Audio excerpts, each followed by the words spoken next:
चांद हमारी धरती से मात्र 3,844 किलोमीटर दूर है। अन्य ग्रहों और उनके उपग्रहों की दूरी के मुकाबले यह बेहद कम है। फिर भी अब तक चांद पर भेजे गए सैकड़ों मिशन असफल रहे हैं। वहीं करीब 57 साल पहले अमेरिका का दावा था कि उसने चांद पर 6 मानव युक्त मिशन सफलतापूर्वक लैंड करा दिए थे।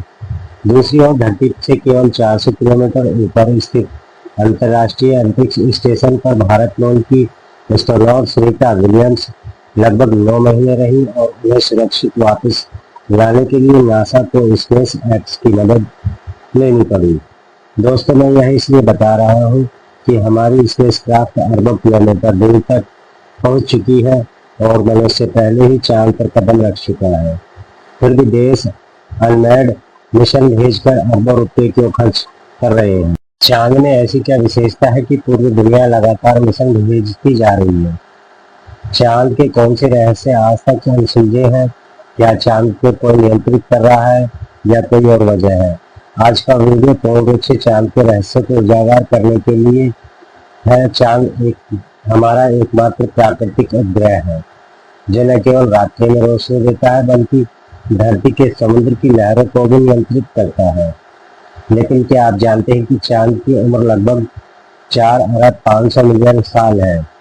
वैज्ञानिक मानते हैं कि यह तब बना जब किसी विशाल अंतरिक्ष चट्टान ने धरती से टक्कर मारी थी और उस टक्कर से निकला मतलब इकट्ठा होकर चांद का रूप ले गया। इसकी सतह पर बड़े बड़े गड्ढे और सूखे मैदान, जिन्हें मारिया कहा जाता है, देखने को मिलते हैं। चांद सिर्फ एक सुंदर उपग्रह नहीं बल्कि हजारों सालों से इंसानों का आकर्षण रहा है। प्राचीन मिथों में इसे देवता माना गया है, वहीं आधुनिक विज्ञान इसे भविष्य का द्वार मानता है। चांद की ओर मानव की पहली कोशिश 20वीं सदी में शुरू हुई। सन 1969 में अपोलो 11 मिशन, जब नील आर्मस्ट्रॉन्ग ने चांद पर अपना ऐतिहासिक कदम रखा और कहा यह मानव के लिए एक छोटा कदम है पर मानवता के लिए एक विशाल छलांग। उस समय यह अमेरिका और सोवियत संघ की स्पेस रेस का हिस्सा था। सोवियत संघ ने भी अपने लूना मिशनों से चांद की मिट्टी पृथ्वी पर ला ली थी, लेकिन उसके बाद कुछ दशकों तक चांद पर ध्यान कम हुआ। तो अचानक फिर से इतनी हलचल क्यों? क्या चांद पर कोई खजाना मिल गया है? जवाब है हाँ। अंतरिक्ष की खोज केवल दिखावे के लिए नहीं बल्कि संसाधन, तकनीक और भविष्य की संभावना के लिए हो रही है।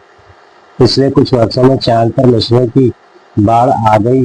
भारत का चंद्रयान 3 मिशन इसका ताजा उदाहरण है, जिसने 2023 में चांद के दक्षिण ध्रुव पर सफलतापूर्वक लैंडिंग की और भारत वह पहला देश बना।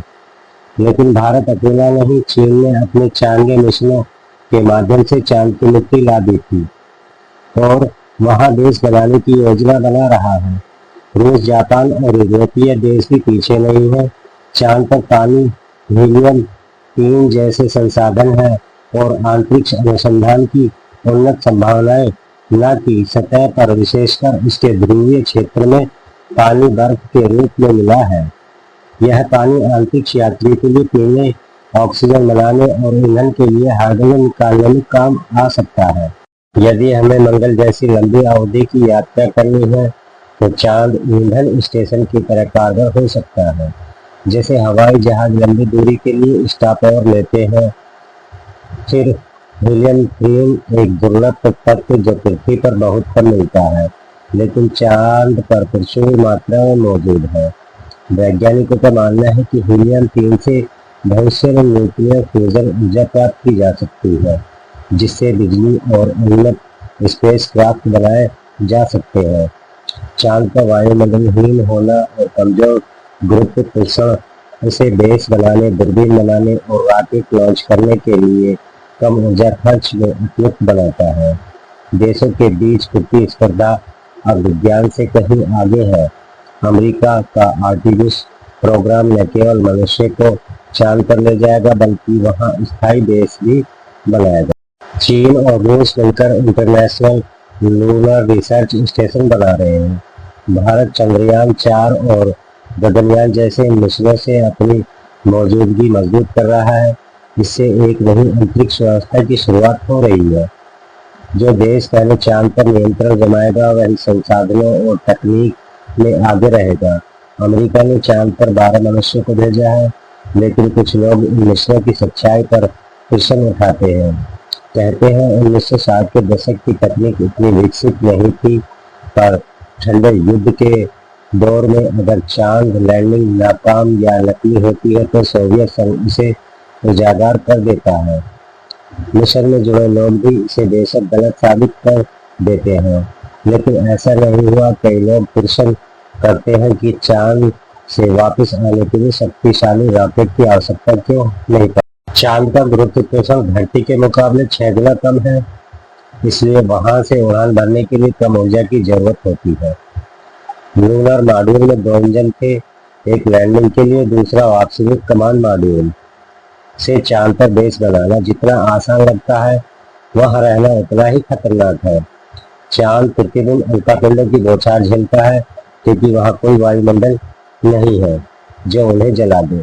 धरती पर वायुमंडल इन उल्कापिंडों को जलाकर राख कर देता है, पर चांद पर नहीं। दिलचस्प बात यह है, अपोलो मिशन के अंतरिक्ष यात्रियों ने चांद से लौटकर अपने स्पेस सूट में बारूद जैसी गंध महसूस की। आज तक इसके कारण का पता नहीं चला। चांद की सतह पर अब तक इंसानों द्वारा 190 टन मलबा छोड़ा जा चुका है।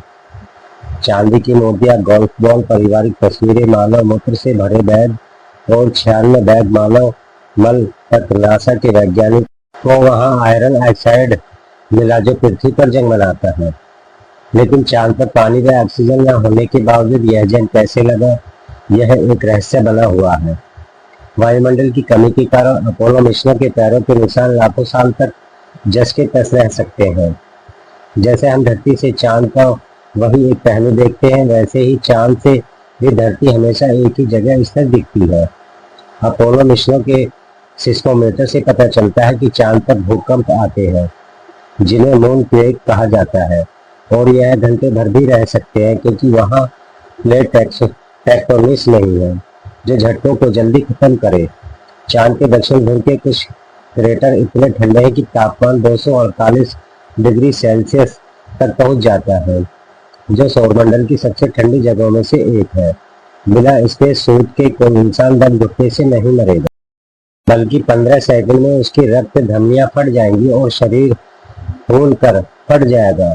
2019 में चीन के चांग 4 मिशन ने चांद पर कपास के बीज उगाए, जो वहां पनपने वाले पहले जीवित पौधे बने, लेकिन चरम ठंड के कारण वे अधिक समय जीवित नहीं रह सके।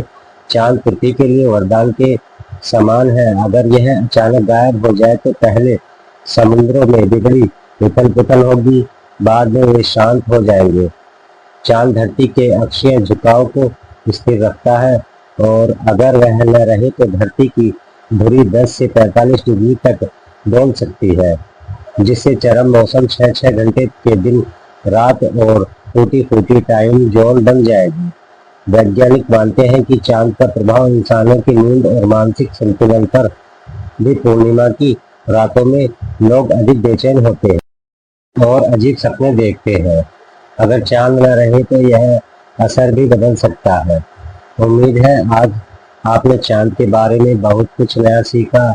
अगर हाँ तो वीडियो को एक लाइक जरूर कीजिएगा और अपने दोस्तों में शेयर करिएगा और चैनल को सब्सक्राइब करिएगा।